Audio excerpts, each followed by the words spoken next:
right. Good morning. So glad you guys are here online. Glad you're joining us as well. Saw a lot of people in the comments. And quick question this morning. If you're online, you can just, do a thumbs up to represent, raise their hands. I know none of you want to do this. But honest question. I want you to think about it for just a second. A little bit different, a little weird. But how many of you would be honest in this room and online and say, I feel successful right now in life? Anybody feel successful? Okay, Phil. Okay, like 12 maybe? So if you didn't raise your hand, is it because you don't feel successful or you just don't want to play my dumb games? Who just doesn't want to do what I said? Thank you. Who has a little bit of defiance? Like, I'm not doing. Don't ask me. Okay, fair enough. So what we're talking about is, and I know this is a bold claim and blah blah blah, but what if I could give you one attitude to guarantee success? One attitude that I think can guarantee your success in life. Now, I'm not going to say maybe our definition of success is always the same. I think it's probably closer than you think as well. But this morning, as we get into, we're in this series, You in 5 Years, going through the book of Philippians. If you're here for the first time, new to church, completely fine. There's a guy by the name of Paul, lived about 2,000 years ago, followed Jesus, wrote a lot of what we call the Bible in the New Testament, kind of the after Jesus stuff. And one of these, he's in prison. And he's in house guard, like house arrest, and he writes to a church that he started in Philippi. So that's the reason this is called the book of Philippians. It's to the Philippian church, just to kind of get everybody caught up. Last week we talked about chapter 1 and control. We're in chapter 2. But what I've learned is, and I know people like this. I know people who literally have bank, right? You're like, oh, your house, everything else is amazing.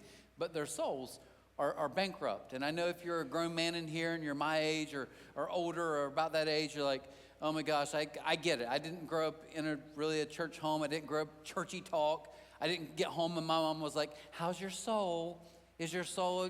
But church people do that, don't they? I hear it. Once you got in the church scene, I was like, man, people talk about their soul a lot. Like it's very important.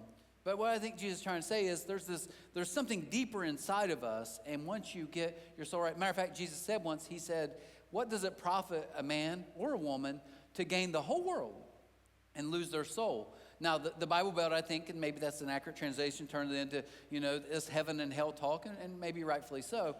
But I think even deeper than that, you think about if internally you don't get this right, like you can have it all. You can literally have everything and still be very empty inside.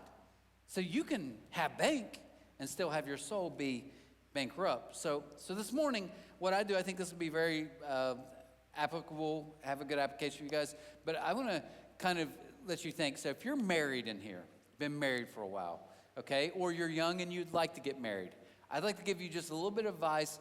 I think in my years of kind of meeting with couples, this is what's caused the most problems that I found, maybe more than finances, more than family issues, maybe more than a lot of other stuff. Here is one of the things that can ruin your marriage, right? The remote control. Who has control of the remote control? This is called the remote control meter, right? Who's in charge? Jonda, I am not watching another rom-com, whatever we call that, right? My wife and I actually, we don't fight that much over the remote, but I will say this. My wife has something that I do not have. My wife, and she'll verify this, she can watch something that she's watched like series, like north and south, like crazy long stuff, and she's seen it 70 times. And I'm like, Jonda, no human was made to rewatch anything. There's no suspense. I can't rewatch anything except for the 4 movies God made himself, Rocky 1, 2, 3, 4. I watch those all day long. But past that, it's like, I can't rewatch this. I know how it's going to end somewhere. Anyways, but this is kind of that control. So I was thinking, if we're honest in life, and some of you are wired different, some of you in here, you're like probably more type A and controlling, and hey, I'm gonna step up. You're the person in the room when everyone gets quiet, and sadly, some people are just thinking, like maybe thinking more, but we speak up quickly because we just want to take charge and be over stuff. So there's really kind of 2 ways I think we can think about life, and I would call this the dominant or the doormat. And dominant has this attitude where it's just kind of like, I'm going to take care of me. I was talking to a guy not too long ago, and he's like, I'm going to look out for number 1, man, because no one else is. It's like, okay, fair enough. But his whole thing is like, no, my life is about me. Me first, take care of myself. But then there's also what I would call the doormat, and this is someone's like, no, never mind. Like they want to keep the peace all the time. They just want people happy. So to them, sometimes I'll do a lot of things I don't want to do or won't do, or just skip out because I like you guys happier. So years back, if you talked to me, I'd be like, yeah, all of you get in the line, come up, and I'll be like, Katie, you're dominant, Bob, you're a doormat. I'd go to, but as I get older, I realize that's not how it works. Matter of fact, in my own life, sometimes I become very dominant about stuff, lose my mind. And then other times I'm like, never mind, I don't care. Almost become like a doormat. So we can flow back and forth. But if you think about this, the positives of being dominant to most of us, we would say is, yeah, but I at least get to protect my stuff. Yeah, I get I can be selfish and rude, but at least I'm taking care of myself. Like, I'm important too, right? And the doormat, the positive of that is you probably can get along with people better. But there's times you kind of feel like, do I even matter? Like, do I even have any? And here's the beauty of what we're going to see today in Philippians. I think we're going to realize there's another way. So just a couple quick thoughts that I wrote down. First is this. Most relationship drama is just insecurity in different outfits. Most relationship drama is just insecurity, and it just is clothed in something different every time. This is what he says in verse 3. Philippians 2:3, he says, do nothing out of selfish ambition or vain conceit. So just to go back to this, several years ago, I've done counseling here, different places. I've done counseling in that back room many times. And I remember one time years back, I was meeting with a couple, and the wife said this. She was such a sweet person and very nice. And she said, here's the thing. My husband gets real worked up. He gets angry. Then he starts yelling. He just loses his mind because he's not getting his way or what's going on. And I look over at the husband, and he's like, yeah, I do. I got a temper. Always, my daddy had a temper. We all, he's doing that. Like, okay. And then I'm starting to listen to her talk, and she's like, no, I just, I try to calm him down, blah, blah, blah. And back then, to me, in wisdom, I would have been like, okay, you're completely wrong. You're a jerk. She's completely right. She's perfect. You're lucky to have her. And there's some truth to that. Yeah, you can't be a jerk every day. You can't blow up. You can't lose your mind, be dynamite, and then expect everyone in your family to be like, it's okay. No, they have shrapnel, right? They're injured because of words and things that you've done. But what I've learned after that is most people you talk to, when they go the doormat route, it's not that. What it is I'm going to be super nice. I'm going to be nice to you. Honey, I'm going to do whatever you want. So what? So I ultimately can do whatever I want. I can't tell you how many people I've talked to, and they'll be like, well, I did this, and now she won't do that? Wait a minute. So you're telling me you did all this to get what you want. So think about this for a second. I can blow up and lose my mind. Why? Because I'm not getting my way. I lose my mind, my wife, my kids, at work. Why? Because I'm not getting my way. But I can also do this. I can also be really nice to you. Because I'm a nice person? No. Because I want something from you. I still want to get my way. So I was kind of thinking about this whole concept. Getting your way doesn't always yell. Sometimes it people pleases. But the goal at the end of the day is still for me to get my way. So I can get mad because I want to get my way. I can get overly nice because I want to get my way. Or I can just give up. And some of us do that. Why? Because we just don't want to deal with it. Why? Because it's about me. All those, if we're honest, are still very self-centered. But look what the verse says. Do nothing out of selfish ambition or vain conceit. Do nothing out of this kind of selfish, like it's about me, the world's all about me. Look what he says after that. So humility, we're just going to talk about today. It's kind of this attitude. Humility, I don't think, is that you think less of yourself. I really don't. But it might be thinking about yourself less, right? It may be realizing that in life, if you want to have a full life and joy and peace, if you want to be really successful, then what we have to learn is it maybe isn't always all about me. Now, I think this verse is interesting. Look at verse 3. It says, in humility, consider others better than yourselves. Okay, we get it, humility. But then it says, each of you should look not only to your own interests, that's underlined in my Bible for a reason, but also to the interests of others. Did you catch that? It says, you're allowed to have interests. Do you know that? You are. You're allowed to have a personality. You're allowed to be who God created you to be. You're allowed to do all that. You're allowed to take care of yourself at times. You know that? It really is. That's not humility. But what he's saying is, hey, if you want a full life, you need to realize that there's interest of others more than just your immediate family that you have to kind of look out for. This is how Jesus operated.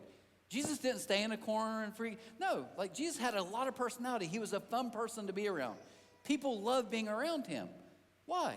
Because he understood this. In humility, not only look out for your own interest, but that of others. Now, if you're not a church person today, okay, or this is all kind of new to you, watching online, will blow your mind because this blew my mind as a teenager. Completely blew my mind.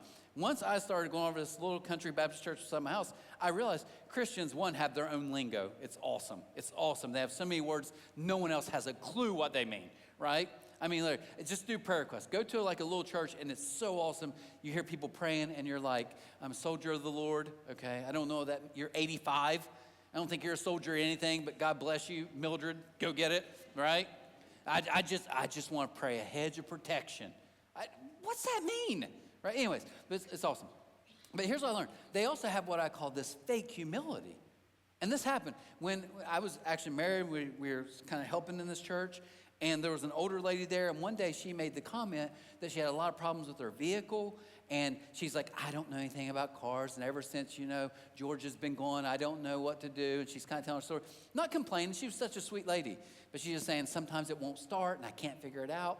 Well, there's a guy, we're hearing this, and there's a guy who actually, I think he had a body shop. He knew cars. He's like, well, what's going on? He's like, yeah, let me look at it. So he goes out, and he kind of looks at it, and that's it. She comes back like the next Wednesday night, and while everybody's in there kind of doing their thing in this like church building, he goes out, and he has all the parts, completely fixes her car. And so when she comes out, they're like, hey, just wanted you to know, I looked over. It's just a couple parts, simple fix, put it in, good to go. It runs like a top. I mean, she almost starts crying. She's so happy. It was an awesome scene to watch. I'm like, dude, that's awesome. And she went to hug him, and she was like, thank you so much. Thank you so much. You know what he said? Wasn't me. Wasn't me. I'm standing outside like, it was you, dude. I looked out the window. It was your same fat purple shirt working on this car. Like, it was you. What are you talking about? It wasn't me. Wasn't me. Well, who did it then? Let's thank them. I almost want to be like, fine, never mind. We'll shake somebody else's hand. But I get it. I get in the church where it's like, this is what Jesus did. But that's why here we say our purpose is to help you find your purpose. You know what that means to me? Nothing would make me happier in this place than knowing a lot of you walk out this door and it's simply this. This is find your purpose. What could Jesus do through you? Right? That's the important question. What could Jesus do? So I get why they're saying that. It's like, no, Jesus did. Yeah, Jesus did it. But you did too. Right? He did it, you did it, he did it, you did it. It's this kind of cool, like I'm dependent on God for things and God's using me and he's working through me. But I think we can get this real humble, like, not me. I'll just sit in the back. I'm just a fat sack of crap. Don't talk to me. It's like, that's not how it works. Jesus never went into a corner and was like, don't worry about me. He didn't. In fact, he spoke up a lot of times. He was himself. He could be fully himself and allow God to work through that. That's what it means to live this life. You be you. You do you. But realize once you're connected to this source, man, amazing things can happen. Humility is not denying your worth. It's just the freedom of not being obsessed to prove it every single day. So we get this, okay? Like humility is not thinking less of yourself, it's thinking about others less. So just another thought as we get verse 5. Jesus wasn't passive or power hungry. He was free. He wasn't passive. He wasn't power hungry. He was free. And I can tell you, if you want success for your soul in 2026 and the rest of your life, I'm telling you, the greatest way for you to be free, look what it says in verse 5. It says, your attitude should be the same as that of Jesus Christ, who being in very nature God, he's God in a bod. Jesus is God. Like, you want to know what God looks like? That's God. God in the flesh did not consider equality with God something to be grasped. Now, I think of the great philosopher, Kanye, right? You think about this. How can one man have all that power? You rappers like that, didn't you? The rest is like, I don't know, Kanye is. Fair enough. But think of it. There's a song. He says, how can one man have all the power? This is what he's really saying. This is kind of quoting Kanye. How can one man have all this power, yet did not consider equality with God something to be grasped. Right? So here's life, right? Some of us here, we're like, this is when we get into domination mode. Go to your wife, she's just losing her mind. Mute, right? Is there something going on here? Husband, just completely being a jerk again. You're like, kind of switch the channel, maybe get a new husband. I don't know, figure this out. This is control. But here's the doormat. Right? Jesus didn't smash the remote. He didn't hand it over either. He actually realized he didn't need it. Set it down. Who could be fully God, yet did not consider equal with God something to be grasped. I'm going to give you, so next week Phil's going to talk about chapter 3. I'm going to come back and I'm going to talk just 2 weeks quickly on chapter 4. But on my 3 weeks, kind of this was my plan, I want to give you some attitude hacks, one each week. And this week I want to give you, if you don't get anything else today, I've been kind of boring. Just get us out of here. We just want to eat lunch. I get it. But hear this out. I'm going to give you an attitude hack each week. One big thing that I think this year really can just change everything. And here's the attitude hack that I think you're going to see that Jesus did. It said, remember, your attitude should be the same. Jesus always assumed the best, even when he knew the worst. See, he has a gift we don't have. I can sit here and I can be talking to Dale, and I don't know what Dale did this weekend. I don't know what Dale did last night. Doesn't matter, right? But Jesus knew. So when Jesus was talking to me, he's like, you're talking big game in front of these people, Trent, but what about last night? Right? What about? I know that stuff. Even though he knew the worst, he did. People would be like, they always label people. That's how you can kind of tell when you maybe assume the worst. You label everybody. Oh yeah, she's the one who always said something negative. They always had labels for people, just like we do now. But Jesus didn't. He's like, he called them by name. He would say words like daughter to people that they called white trash. Why? Because he didn't assume the worst. Now what do I mean by that? What do I mean by assume the best? In our heads as humans, here's what happens. Let's say I walk in the lobby after we're done, okay? Walking out. Matter of fact, this happened this morning. I'll just use a better example. This morning, there were some people waiting in line to talk to me, okay?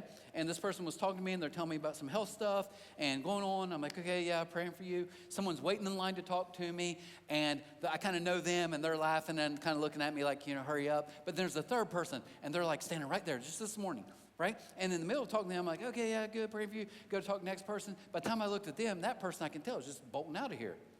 And I assumed, maybe guessing, looked like they were shaking their head. So here's what happens. Now in my mind, I'm like, they're ticked at me.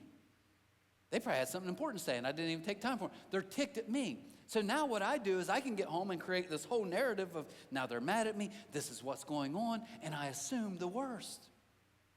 I was in a meeting just a few weeks ago, and the group wasn't bashing. They weren't, but they mentioned someone's name who maybe had said something negative about somebody in the group. And they said, well, I bet they blah, blah, blah, blah, blah, blah.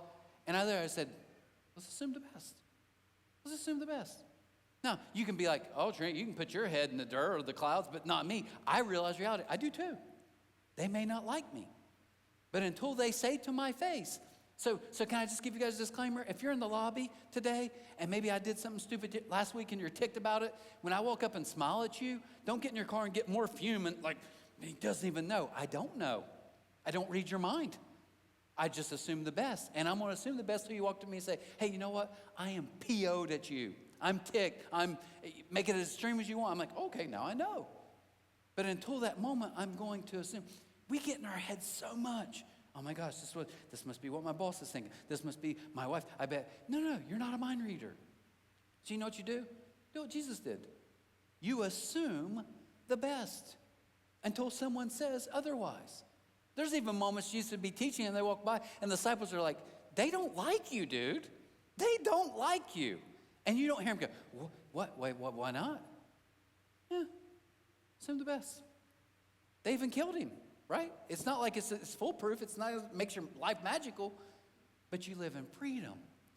Because, man, it's a terrible way to live, to be constantly just analyzing, why they do this? Who's saying this? What do they think about me? And at the end of the day, you know what assuming the worst really is anyways? It's all about you. It's all about me.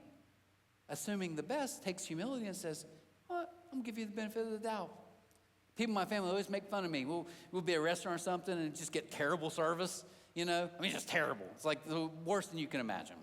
Matter of fact, my family will verify this. We're at the beach once, and a lady, if I'm lying, I'm dying, right? I mean, in church, you can't lie. So, literally, my brother's here to verify this. We're at the beach, we're in the restaurant we all like.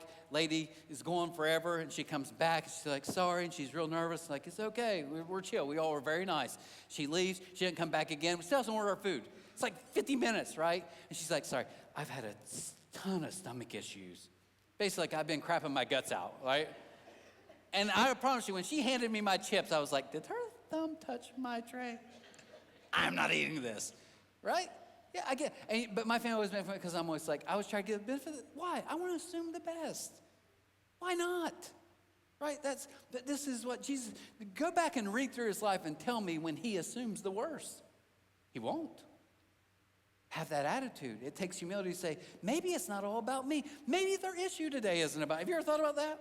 Maybe, yeah, they treated you wrong today. Okay, get over it. But guess what? It probably has nothing to do with you anyways.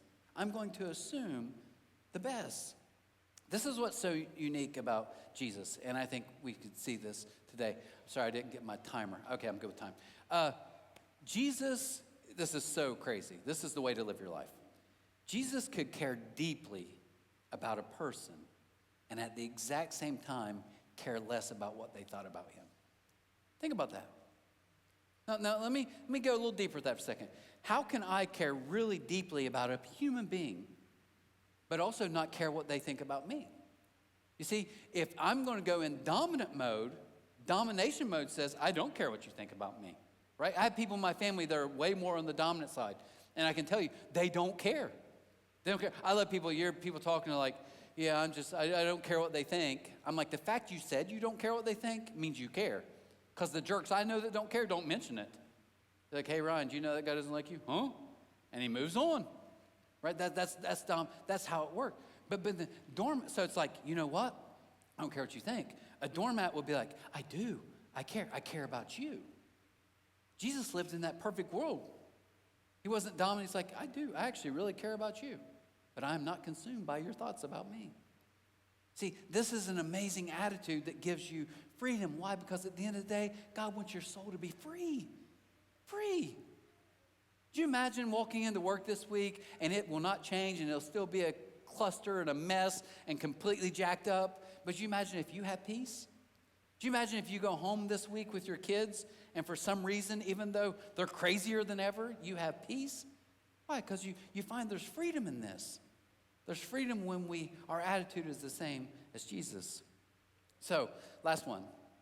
So we already talked about relationship drama can look a lot of different ways, but at the end of the day, it's still insecurity, it's still selfishness. We talked about how humility don't think less of yourself. You're not a worm. You're not a nobody. You're literally, God calls you children of the light. You're his sons and daughters. And then we also see that Jesus wasn't passive.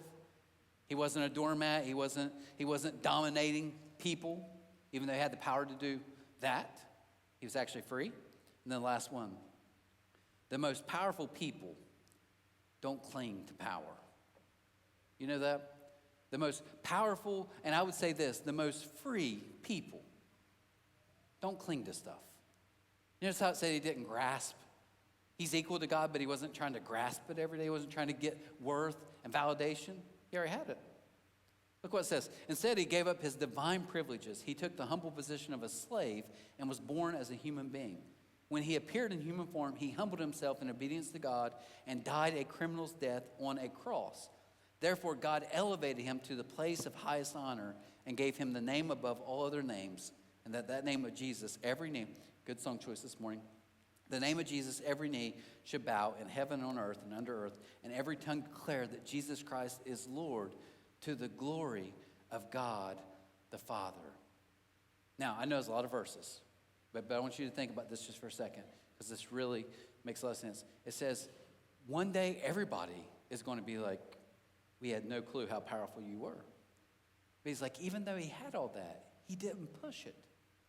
He didn't press it. Real freedom isn't putting yourself first. It's being so secure that you don't have to. It's being so confident, so validated that you don't go around trying to get it from somebody who can never give it to you anyways. And that's not just a person for you guys in here. That's a thing. That job, that amount, that what I'm telling you, it will never get you there. It's empty. You can have it all and still be empty. But he's like, no, I want to give you true fullness and freedom. That's how this works. Now, I've got to confess to you guys, okay? And some people in this room, like in this area and in the back, my wife, some of you that know me really well, you can roll your eyes, but it's true. I love grind culture, okay? I do. And maybe it's just my age group, my generation, I don't know. If you get on if I get on any social media, because they have algorithms and they trick your brain and they know what you like, I'm telling you, scroll through my Instagram. I could almost get my phone and just be like, I have some random fake account. I don't ever post anything, but if I scroll, you know what it is? It's all these like motivational, like football videos, people who I was homeless and now I'm a billionaire, and I watch the stuff and it's got music behind it. I'm like, oh yeah, I love it. And here's what all those messages are. You got to get out and grind. You got to get yours. And I like it. I do. It motivates me. I told you guys, I tell my kids all the time, like, play the world's game. The world's game is grind. It is. You can sit on your couch. You can never get a job. You may not eat too, right? That's just how the culture is. It's grind culture. But man, we embrace it. But here's the bottom line. I can do that. Like, I'm starting even this week, like, first year, wake up hour before. Here's my workout routine. Here's what I'm going to eat. I take a big swig of apple cider vinegar. Maybe that's why my stomach's hurting me more. I don't know. Like all this crazy stuff, and I love it. I get ready to take my shower in the morning, get ready to start. I'm flexing a little bit. Take my cold shower, and I'm like, I killed it today. I've done more in an hour than most humans will do all day. Grind culture. But can I tell you guys the truth about grinding? It's also exhausting. Because if I'm honest, no carbs, pure protein, chicken, not even rice. My body won't touch that, right? Broccoli. But you know what happens at night? If I'm honest, most nights I sit down and I'm like, I'm exhausted. And I just want a donut, right? Honestly, it's exhausting. And I think some of us, we think that's the whole pace of our life. And even more sad to me, some of us think that's our pace with God. They're just like, come on. He's some coach. He's not. It's not grind. It's grace. As much as I love grind culture, and I do. So here's what I want to challenge you with this morning, okay? You can do this. You can do this. But I didn't show you guys something from this remote. It won't work either way, because it doesn't have batteries in it. And I don't want you to hear everything I've said today and say, okay, got it. I'm going to have a better attitude. I'm going to try better with my attitude. No, that's not what Paul's saying. He's saying this is already in you. The attitude that Jesus had, now that you're in Christ, is in you. It's not something you just grind more for. It's something I want you to believe more and more that you already have. I want you to believe that now I'm literally changing your heart. Literally, I'm helping you. And so I'm going to read, this isn't on the screen, but I want to share it with you real quick because I think this is very helpful for us. This is probably a questionable verse at the end, and depending on your background, you may interpret this different than me. Fair enough. I get it. I may be wrong in interpreting this, but I want you to see what he says. It's starting in verse 12. He says, continue to work out your salvation with fear and trembling. Now, I know it's not on the screen, but just hear me. Continue to work out your salvation with fear and trembling. So we hear that, and if you have any kind of Bible belt in you, you're like, see, there it is, Trent. You're always in here. I get it now. You're always in here talking about your grace and your smiling God, and God's happy with you. But see that? No, it's saying you got to work. You got to work to be saved. And you need to be afraid too. You need to fear and tremble when you think about God. Maybe so. Can I argue for just a second? That's what it says. It says, continue to work out. I work out things I already have. I do. Yeah, I work out puzzles in my house because I own them. I'm trying to figure out how all the pieces go together. And like, okay, that's not right. And you're moving stuff.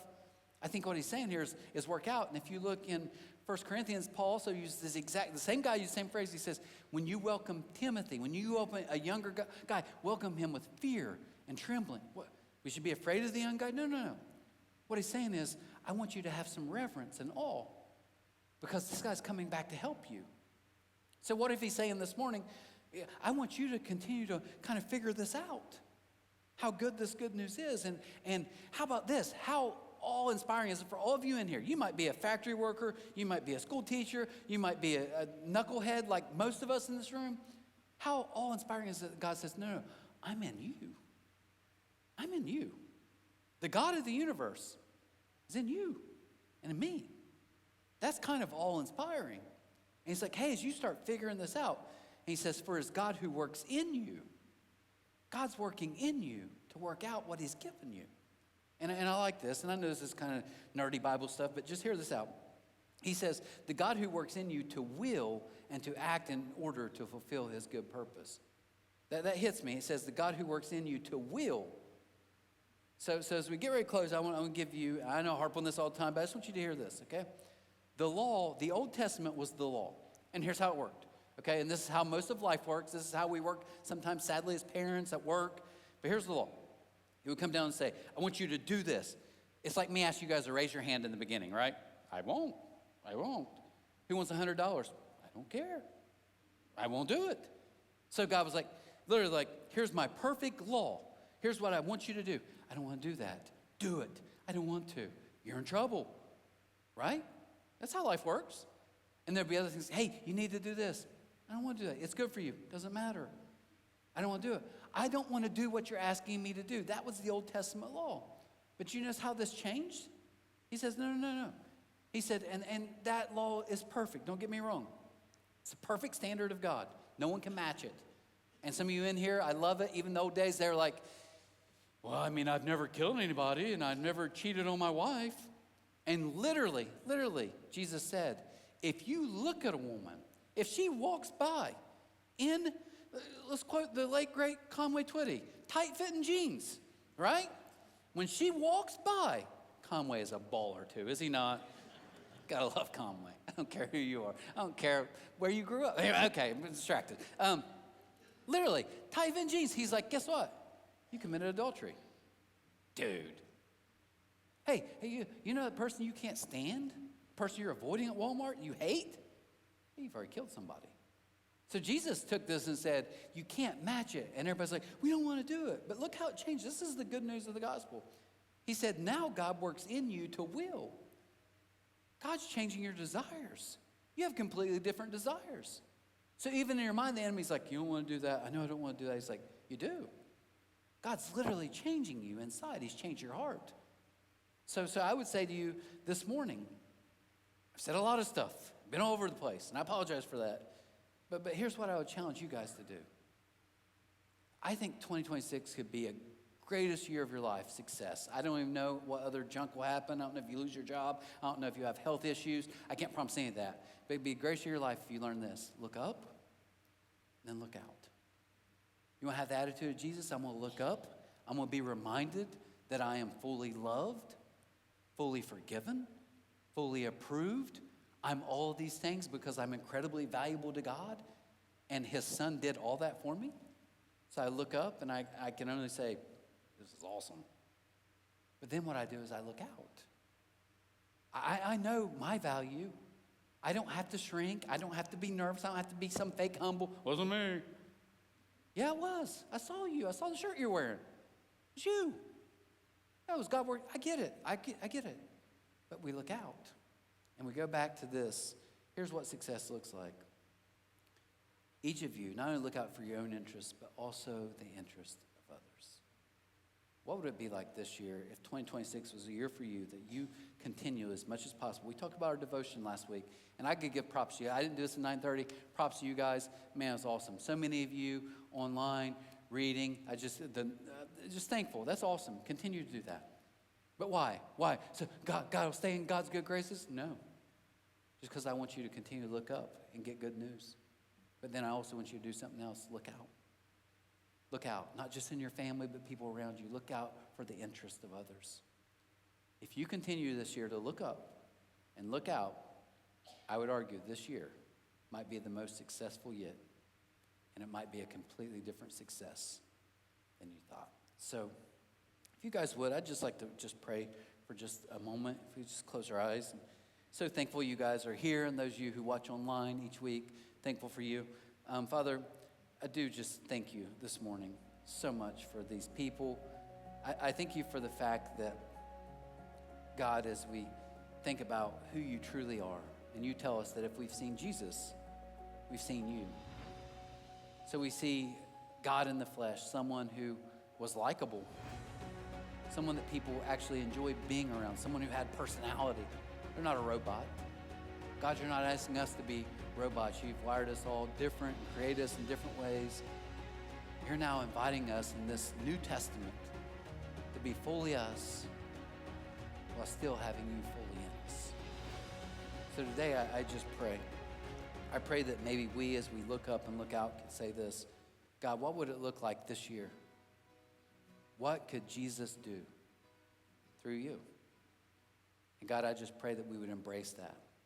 Help us to continue to look up, to be reminded of how amazingly loved and validated and valuable and forgiven that we are, how approved we are.